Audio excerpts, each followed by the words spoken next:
clashes in the Middle East. Tehran has been supporting Hezbollah in southern Lebanon to launch attacks on northern Israel, while using other proxies in Syria and Iraq to carry out its plans against U.S. bases. In recent days, the Iranian-backed Hezbollah in southern Lebanon, under directives from Tehran, has escalated the flames of war in northern Israel. In response, the United States and Israel today announced an unthinkable move to counter Iran's strategies. The Iranian-backed Hezbollah had recently launched drone and missile attacks from southern Lebanon against northern Israel. However, the IDF announced that it was making moves for a jet response to these attacks by Hezbollah. In other words, the Middle East has witnessed a series of critical attacks by Israel and the United States against Iranian proxy militias in recent days. Let's start with the Israeli offensive operations that have deeply shaken the pro-Iranian Hezbollah.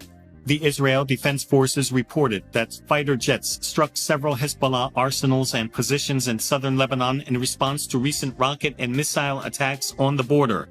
The targets struck included numerous technological resources, including intelligence structures belonging to Hezbollah.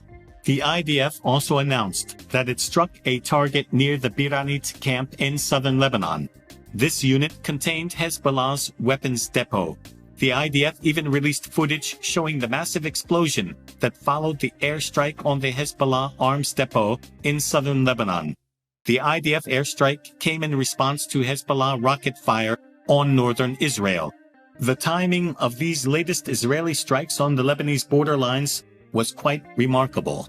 The last time Hezbollah leader Hassan Nasrallah appeared before the media for the second time since the beginning of the war. In addition to its attacks against the pro-Iranian Hezbollah in southern Lebanon, Israel also carried out activities against their structures in Syria. Syrian media outlets reported that Israel carried out airstrikes in the central province of Homs in the early hours.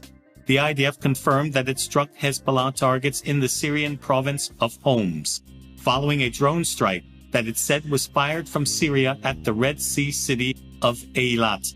In this latest IDF strike, 7 Hezbollah combatants were neutralized. Israel had previously carried out strikes against pro-Iranian logistics networks at the Aleppo and Damascus air bases, forcing the closure of these 2 airports. However, despite Israel's harsh response, Iran was still using proxy militias, especially in countries like Syria and Iraq, in order to draw the United States into this chaos. Within the scope of Iran's policies, the U.S. and coalition troops have been attacked at least 40 times by Iranian-backed forces in Iraq and Syria in recent weeks. Following the latest attacks by Iranian-linked proxies against its bases in these 2 countries, the U.S. has taken retaliatory action. For the third time in less than 3 weeks, the U.S. military targeted locations in Syria that Washington says are linked to Iran, which supports various armed groups that Washington blames for a spike in attacks on its forces in the Middle East. Secretary of Defense Lloyd Austin said the United States struck 2 Iran-linked sites in Syria in response to attacks on its forces. The U.S. strikes against Iranian sources in Syria were carried out against a training facility and a base near the cities of Abu Kamal and Mayadin, respectively. U.S. sources reported that the first strike targeted a training camp run by pro-Iranian militias west of Abu Kamal in Deir ez-Zor province.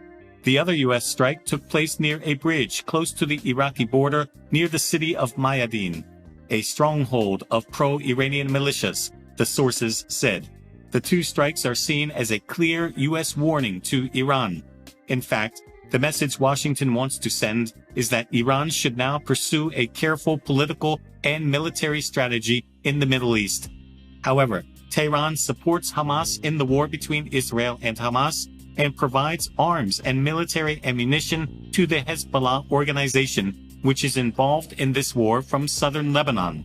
Despite all these, the United States never breaks its cooperation and support relationship with Israel. This is not the first time the United States has targeted the sources of Iranian-linked groups in Iraq and Syria. Recall that the U.S. targeted a Tehran-linked weapons storage site in Syria. U.S. forces also struck 2 facilities in Syria that the U.S. said were used by Iran and its affiliates. Washington's assessment was that none of the previous strikes had resulted in casualties. Washington says that all these strikes are aimed at deterring attacks in Iraq and Syria, which since October 17th have resulted in more than 45 attacks on U.S. forces and dozens of injuries to U.S. personnel. As we all know, the increase in attacks by Iranian-linked proxy militias against U.S. troops in Iraq and Syria in recent weeks is linked to the war between Israel and Hamas. So what is Iran's policy on this issue right now?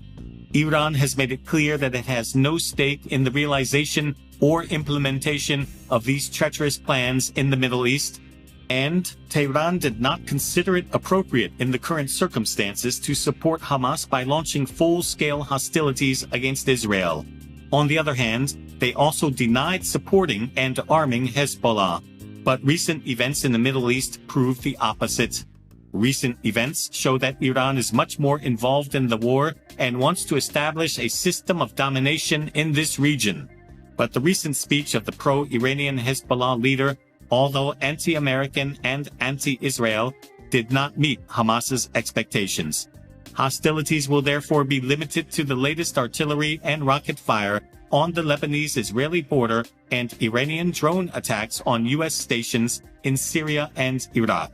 A second front open war with Israel was considered a last resort due to the uncertain and ambiguous circumstances. The speech was undoubtedly a disappointment for the Hamas leadership, which has been secretly and openly pressing for active support for Hezbollah. The United States, on the other hand, has repeatedly stated that its unconditional support for Israel will always continue. In this chaotic environment in the Middle East, Iran is expected to eventually exhaust its forces and will no longer be able to use the Hamas-Hezbollah militias against Israel. This is because the military power of the United States of America and its commitment to and support for Israel is also embraced by Western Europe. In other words, in addition to the United States, Israel is supported by countries such as the United Kingdom, Germany, France, and Norway. But this support network has been spearheaded by the Washington administration. In short, with such a large circle of support on Israel's side, Iran has little chance of managing